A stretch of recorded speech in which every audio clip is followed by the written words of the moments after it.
happening, tabletop gamers? My name is LeunameGames. Welcome back to LeunameGames. Today I'm going to be sharing my thoughts on a 2 to 7 player card drafting game, 7 Wonders, by Antoine Bauza and published by Repos Production.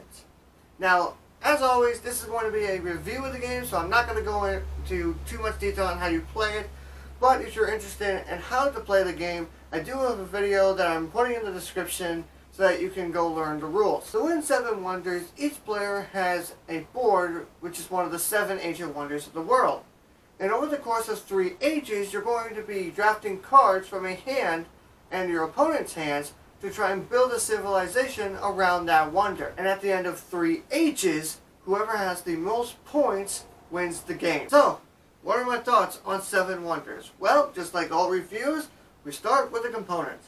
The components of this game are very good, very high quality. The cards themselves look gorgeous. The artwork for the boards look incredible. Very well done with the artwork. The coins I especially like. It seems like they tried to make a little bit of etchings inside of each of them to make them act like they belong to the era that they have set for the game. Probably the least impressive artwork is the military tokens, the positive and the negatives, because they look pretty, simple, a simple gradient with a little picture on it and then a number. So not the most impressive artwork I've seen, but that's just a minor thing in terms of component quality. A positive note on the military chips, as well as the coins themselves as well, is that they are pretty thick, so you're not going to have to worry too much about snapping them in half or them getting folded over as you're playing the game when you're like fiddling with your coins and whatnot. Otherwise, the components are very well done. The main mechanic of the game is card drafting, where you basically have a hand of cards, you pick one from your hand, you do an action with it, and you pass the rest to the next player. You get the previous player's hand, and this repeats until all the cards have been used. Now personally, card drafting is a mechanic that I do enjoy. It's not my favorite mechanic, but it's an enjoyable one that I like. I do like the idea of having one card in a whole hand to pick from, and you're worried that if you take that card, you're passing somebody else a card that you also want, and you're worried that that card's going to come around to you or not come around to you when you get your hand back. And that's something I enjoy because that's a nice bit of tension into it. It makes you really think, okay, what do I truly need? If I get messed over on everything else, what do I need? That's the card I grab first. Now, what specifically does 7 Wonders have in terms of card drafting? Well, it has different types of cards. There's military cards, there's prestige cards, resources, there's science, markets, and things like that, and color-coded in different colors.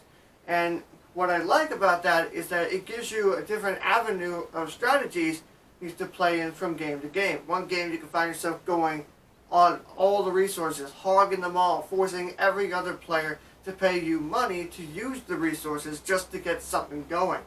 The next game you could find yourself going all on the military, trying to force them to lose as many points as possible.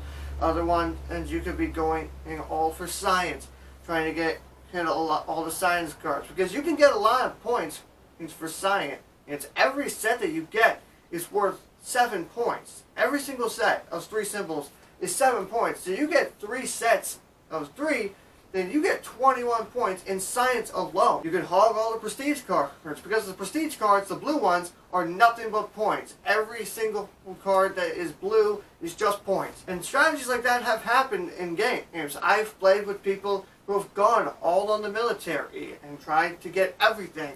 Or people have tried to get all the science cards that are possible. Or, as for me, every time I've played this game, I've tried to hog all the guild cards to get the most out of them. I've even taken guild cards that don't really help me that much because I don't have what it has, or my neighbors don't have much of what it has, but I took it just so they can't get the bonus from it. And I like that because the idea of having different strategies from game to game is going to give this game some replay value. Now, it's not replay galore.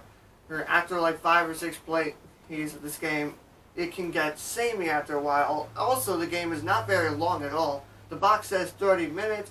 I'd say 30 minutes to 45 minutes is the absolute maximum length of the game. So really, this would be more of a filler game on a game day than anything else. My biggest issue with Seven Wonders is the amount of symbology that is involved with the game. Now I understand that companies usually do that in order to save money in terms of production. Now luckily the rulebook is pretty simple and easy to understand and makes the symbols easy to understand as well.